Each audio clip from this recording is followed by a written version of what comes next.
Hello, all. Welcome back to This Day in History for August 16th, 2024. As you know, it's not about the year, it's about the history of the day, and I look like hell because I'm on my way to the gym. So let's just get this taken up care of and get it out of the way, and then I can go about my day. So, uh, August 16th, as you know, we start with birthdays. Um, so, side note, I'm at the park and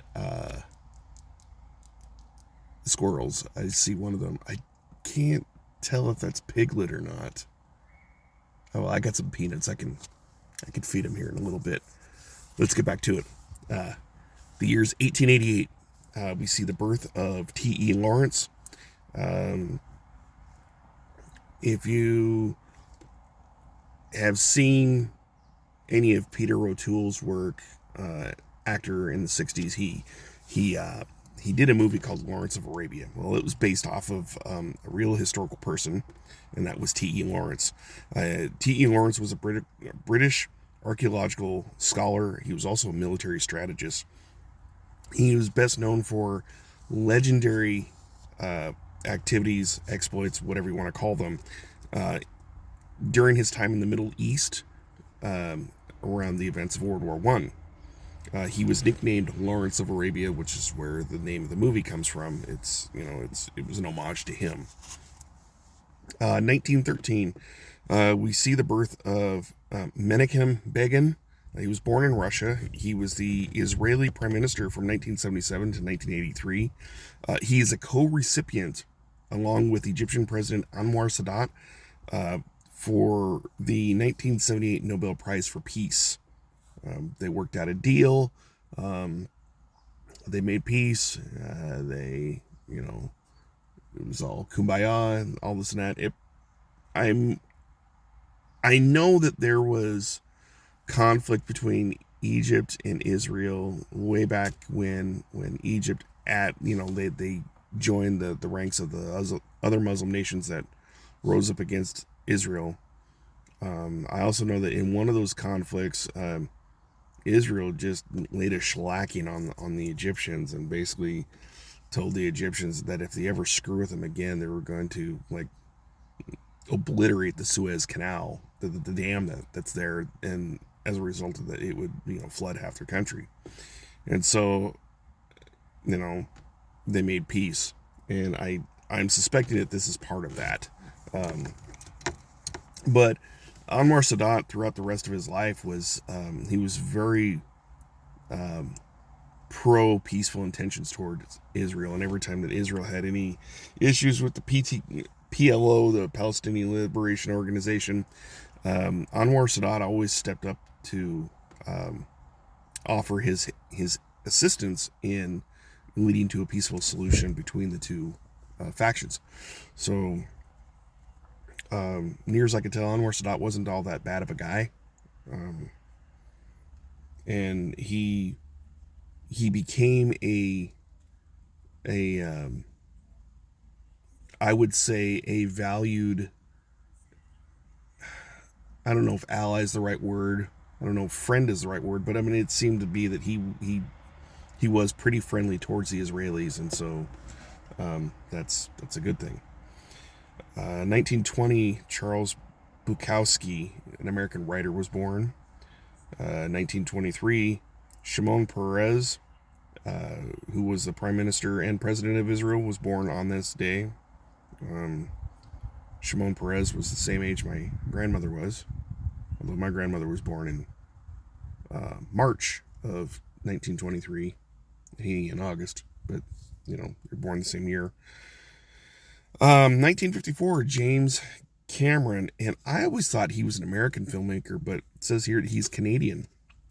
He's done a lot of great movies over the years. Um, he did the Avatar movie, uh, the Avatar movie with the blue-skinned aliens, not the um, movie based off of the anime. I believe he did Titanic as well. Um, he's just done a lot of stuff and a lot of good movies, a lot of action movies, a lot of dramas, and I mean he's a very good movie director. Um, I don't agree with his politics, but then again, if I based um, the work of actors and directors and such based on politics, then I guess I wouldn't be um, enjoying much in the way of movie slash TV entertainment. I mean, they're entitled to their opinion. I'm entitled to mine. I don't have to agree with what they believe, and vice versa. So um, that does not diminish the fact that their talent is genuine, and I appreciate their talent. So, um, 1958, Madonna is born. Same thing. She's had a lot of great music over the years. Um, don't really care for her uh, political and some of her sociological views, but she is a talent. So happy birthday, Madonna. Happy birthday, James Cameron. And also, happy birthday to Steve Carell. He is an American comedian and actor, and Steve Carell was born on this day in 1962. You would know him from The Office, the TV series. You would know him from 40-Year-Old Virgin, the movie. He was also in a movie remake of Get Smart, and he's just he was Evan Almighty. Um, he's just been he's a funny guy. So that's it. That's it for the birthdays. And now we have another page and a half of other stuff that just from history alone. So, and the history alone is, we're starting out, the year is 963 AD. Nicephorus II Phocas was crowned emperor of the Byzantine Empire in Hagia Sophia, which is present-day Istanbul, Turkey. He was crowned by the patriarch Polyeuctus. And I looked up that area is like he was a general that he kicked ass and took a lot of names in that general region. He was a general in Anatolia, which is present-day Turkey. So he did a lot to curb Islamic advancement in the region, and so as a result of he was a phenomenal general, and he kept the he kept the Moors from encroaching any further, and so as a result, he ended up becoming the crowned emperor of the Byzantine Empire in 963. We fast forward to it's 1780. We are knee deep in the Revolutionary War, the American Revolutionary War. American troops are defeated by the British troops under Charles Cornwallis. He's also known as the first Marquess, second Earl Cornwallis. The British, they certainly do love their titles.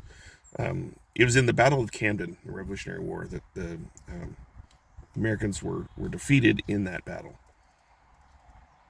We fast forward to the next war that we were involved in, the War of 1812. Brigadier General William Hull, he surrenders he's with his troops at Fort Detroit. So he surrenders himself and his troops without a fight. Like they didn't even put up a fight. So they surrender to the British, and as a result, General Hull was court-martialed, and it was a much celebrated court-martial because, no one approves of cowardice, and this was seen as cowardice. Where the sentence in his court-martial was that he was to receive the death penalty, but he got a presidential pardon, so he got a stay of execution.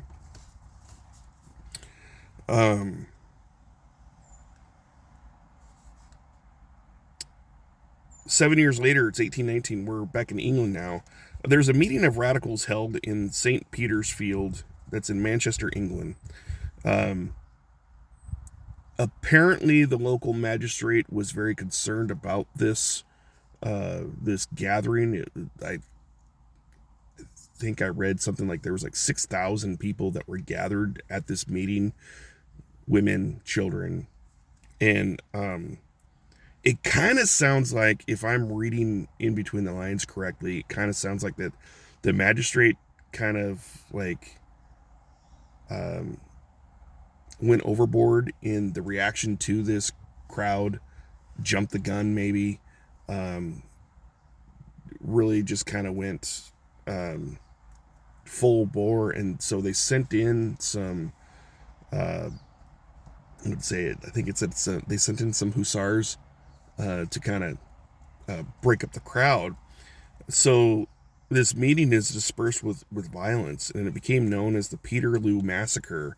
And when I looked up the Peterloo Massacre, it's like 500 people were injured and 11 were killed, all because this magistrate got a little overzealous.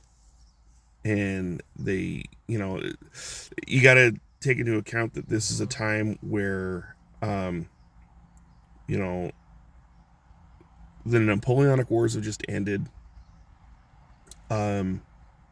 Napoleon was defeated, and there is this mass sense going across Europe. People are wanting to be like the United States, where they cast off their aristocracy, they cast off the monarchies, and they embrace a republic form of government. And it kind of sounds like the magistrate, being very much a aristocratic noble, or at least loyal to them, felt threatened by this notion of doing away with a monarchy, and overreacted. That's what it kind of seems like to me, anyway. We fast forward to 1948. American baseball legend Babe Ruth, he would die at the age of 53. 1954, Sports Illustrated would release its very first issue. It was a weekly publication, and then it became a monthly publication, but before long, it became the leading sports magazine in the United States. In 1960, we have another independence here. The island of Cyprus becomes an independent republic. 1977, it's on this day in 1977 that Elvis Presley, the king of rock and roll, would pass away. He would die of a massive heart attack that was later concluded to have been due to his drug abuse. Unfortunately, he died at a really young age. He was only 42 years old when he died. It said that he was found on the toilet, and there's always the jokes that go around that say, like, he was so constipated that he grunted so hard and it caused him to have a heart attack. I don't know, but it's kind of an indignant way of being found. And then, it's, yeah, poor guy. 2003. So there was this Ugandan military leader who staged a coup, and he became the president of that country. 1971 to 1979 is when he was president. He was known as the Butcher of Uganda because he was just a horribly brutal person. His name was Idi Amin. I think we had talked about him earlier this year. But Idi Amin, he would die on this day in 2003, and he would die in Saudi Arabia. And what do we say to people like that? We say good riddance to bad rubbish. It sounds like he was not a nice guy. Butcher of Uganda implies that he killed a lot of people, and he was just horrifically brutal. And so, it's no,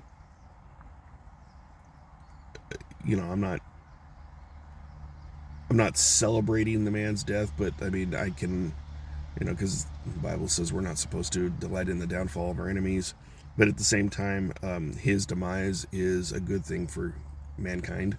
So, I mean, like, there's a fine balance there. Lord, forgive me if I'm unrighteous. You know, 2016, the Brazilian businessman, sports official, João Havelange, he had died at the age of 100. FIFA, which is the governing body of, football, soccer, international soccer. He was the FIFA president from 1974 to 1998. He transformed the organization to becoming one of the world's most powerful sports organizations ever. He was later implicated in a massive corruption scandal. But it's on this day in 2016 that he would pass away at the age of 100. That's some long life there. Speaking of passing away, the year is 2018. American singer Aretha Franklin. She was known as the Queen of Soul. Amazing singer. I always loved her music. She died at the age of 76. She was a Motown singer. She came from Detroit, and Detroit is that's the center of Motown.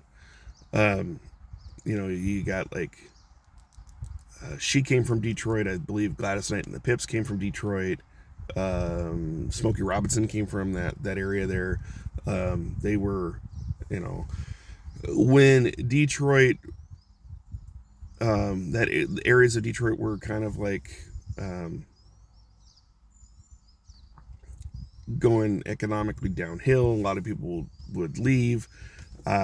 She stayed, and she stayed in that community that she loved. She grew up in her father's church.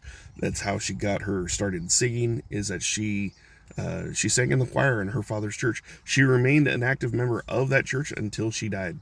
And I have a whole lot of respect and love for that woman, and may she rest in peace. So our featured event it's 1996.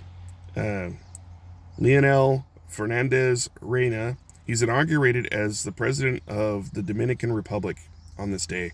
What's interesting is that he is the youngest elected Dominican Republican president. As soon as he was elected, or he was inaugurated rather, he instituted measures to end corruption and to improve his country's economy. So he was actually, a good thing for his country. So that does it for this day in history. I've got to move along and get to the gym and then go about my day. So I hope you have enjoyed this episode of This Day in History. We'll do it again tomorrow for August 17th, which happens to be my ex-stepdaughter's birthday. She is 21 tomorrow. At any rate, have a great day. Take care. Be blessed. It's a bright, beautiful, sunny day here. I don't know what it is like over there, but may you have a blessed day. All right. Take care. Bye.